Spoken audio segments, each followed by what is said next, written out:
The path of self-development. Where to begin your journey in the journey of. Tips and essential advice for beginners. To begin with, for self-development, you need to understand that you are not just at rock bottom, but you are truly ready to renounce yourself wholeheartedly. You are ready to grow and develop and improve yourself. In other words, the idea that you need to do something significant or meaningful with yourself usually comes not from the trendy influences that fill the internet nowadays, but rather from within your own mind and heart. That is, the understanding must come within a person anything is acceptable, just not this way. The way it is now, that's already everything. It's already wrong, it's already off track. And I absolutely clearly understand that I need to restructure myself. I saw my own imperfections, and I want to become a much better person in every possible way. If this specific request is not present or available, then perhaps the concept of totality or completeness is needed. It's good here when there are no half measures. That is, if you are going into some madness, some self-destruction, some foolishness, go all the way. Here, I support Osho. I think he is right. How did he make smoking meditation? Do you want to smoke? Smoke, but don't rush. Make it a real meditation. Slowly, carefully, and deliberately take out a cigarette, savor it, twirl it gently and slowly, tap it on your nail. Imagine that right now you light it up and inhale the blissful smell of smoke. Yes, that one. Prepare for this. Take out the lighter. Make it a ritual. Let it drag on for a while with some dancing and drums. Then smoke, and with every drag, and savor each and every second. Enjoy the moment and the process. Enter it truly and genuinely. Feel it completely and thoroughly. In what way will you quit smoking? Due to the fact that you will definitely experience it. And if you absolutely experience exactly what you are inhaling into your lungs, you will stop doing it. Of course, Osho, being a great joker and humorist, twisted the idea of smoking. And now we see that there are people who quite seriously talk about smoking as a tribute to Shiva. Shiva smoked bombulina, and they offer a gift to Shiva. And there are people who drink alcohol as a way to gather energy, meditate while doing so, pack it into the dantian, and so on. I think that in every moment, a person tries to wriggle out, to do something to avoid changing themselves. In such a case, you will achieve nothing. In that particular case, you will be surrounded by a variety of interesting items, such as feathers from various birds, a collection of unique trinkets, aromatic sandalwood sticks, and Palo Santo. Additionally, you will come across some colorful candles, all of which together create a diverse and vibrant atmosphere. But these are all superficial facets of existence that ultimately will give you nothing in reality. They will not give you the most important thing. Will not lead to internal transformation and change of your being in any meaningful and significant manner. If you truly want to transform your life and make a significant change, if you genuinely want to embark on your real, deep, and meaningful internal quest for self-discovery and personal growth, then you must be prepared to commit fully to the journey ahead. I strongly believe that this is still much closer to Castaneda. It is indeed closer to his expression of the true essence of intent. This is the unyielding and unwavering intention of a warrior who bravely battles with himself, a warrior who meticulously tracks his own descent into madness like a skilled hunter, sets intricate traps, carefully observes his thoughts and feelings, and ultimately catches his own foolishness and errors in judgment. And he mercilessly chops off her head without any complaints, and she's gone, quickly, clearly, and precisely, like a samurai. No talking. Then you have a chance to transform yourself. If you follow the path of weakness, the path of smoking, some kind of consumption, or any other nonsense, know that you will achieve nothing.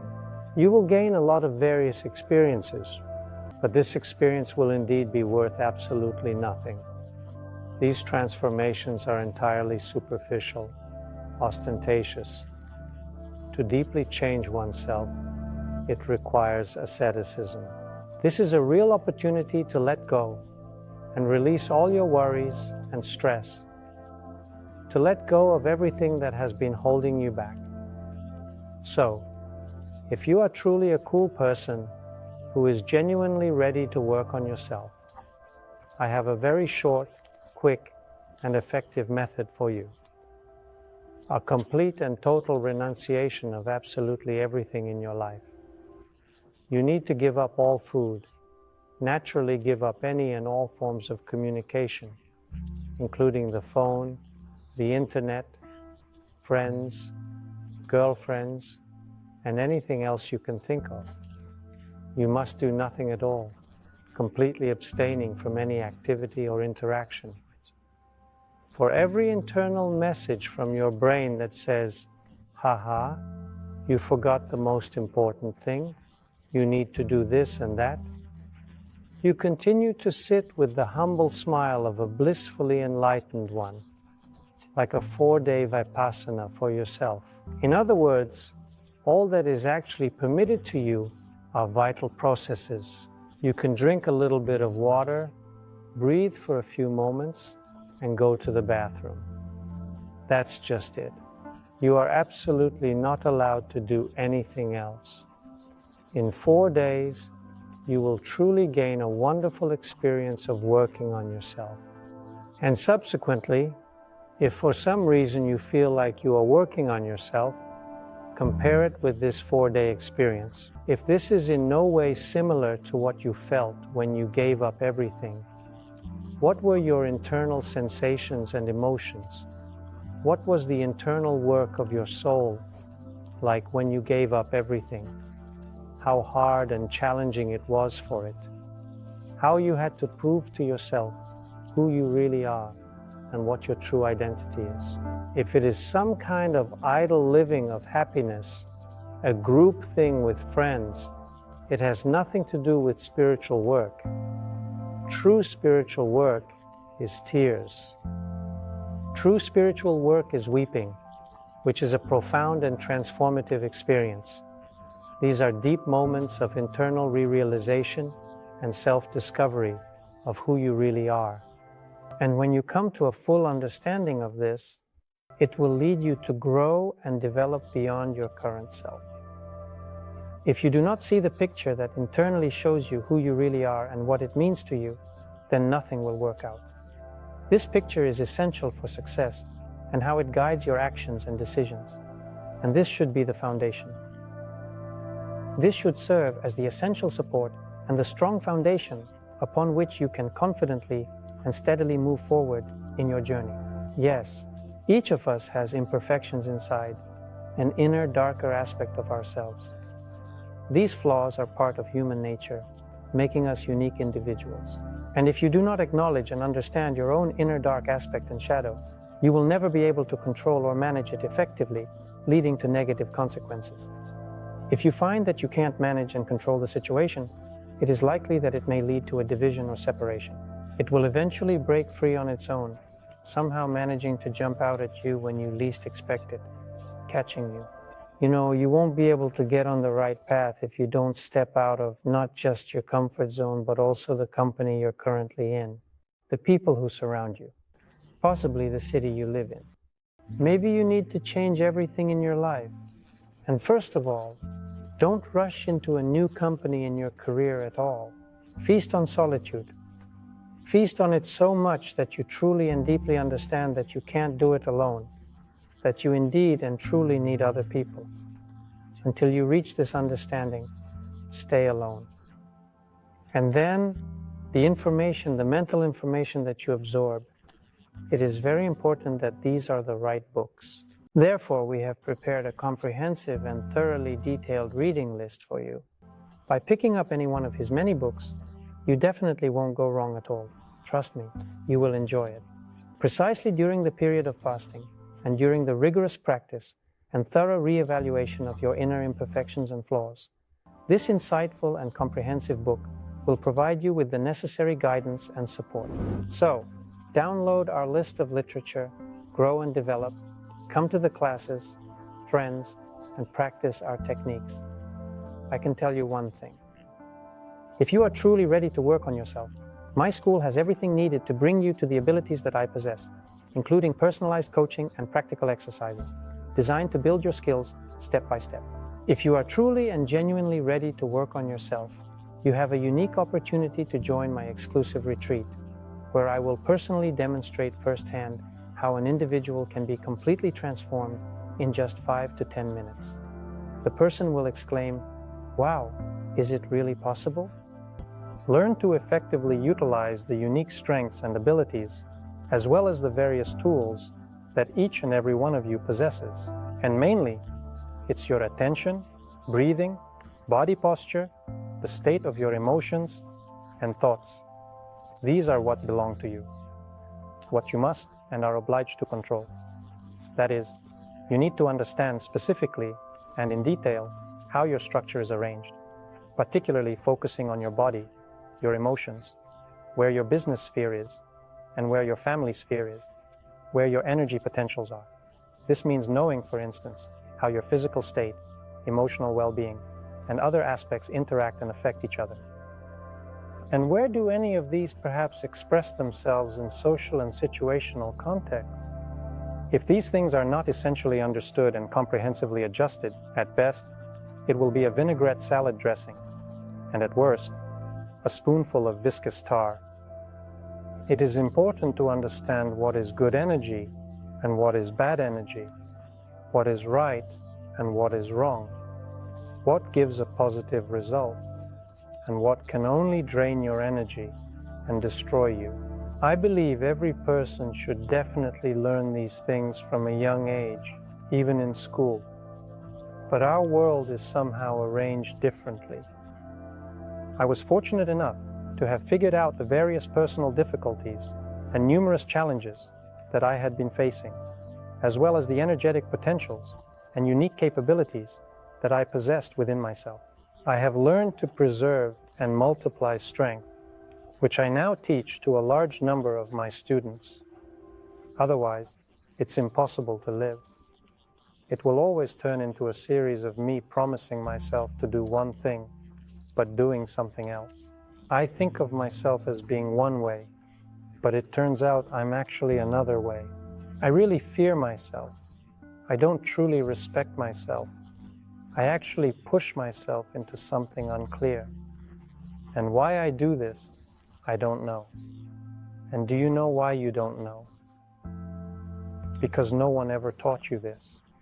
There are no basics of understanding your own psyche, no basics of understanding your own energy, no basics of understanding the direction of your attention.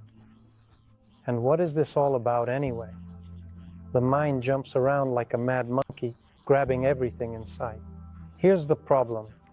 There's no cultivation of the mind, no control at all. Can you fast for 4 days? You will understand what control is. Nothing will happen to you, you won't die. Absolutely. No one will die from a 4-day water fast. On the contrary, you will cleanse your body. And if you stay silent for these 4 days, try to keep your thoughts silent as well. It won't work, of course, but you should try. Here is the work on oneself, the cultivation of the mind. It's like a little boy. I want this, I want that, but no, you can't. And the firmer your no, the clearer and more defined your no, the stronger and more stable your spiritual foundation becomes. This support is crucial as it helps you further build and enhance your spirit, because if you can't say no, then you don't exist at all. You get swept away as soon as there's any potential for anything. On the lower chakras, it immediately goes, I want, and you're gone. And these wants are everywhere. If you can't let go of them, you won't be able to grow. You simply have nothing to grow. It gets lost immediately. It gets lost immediately in the I want.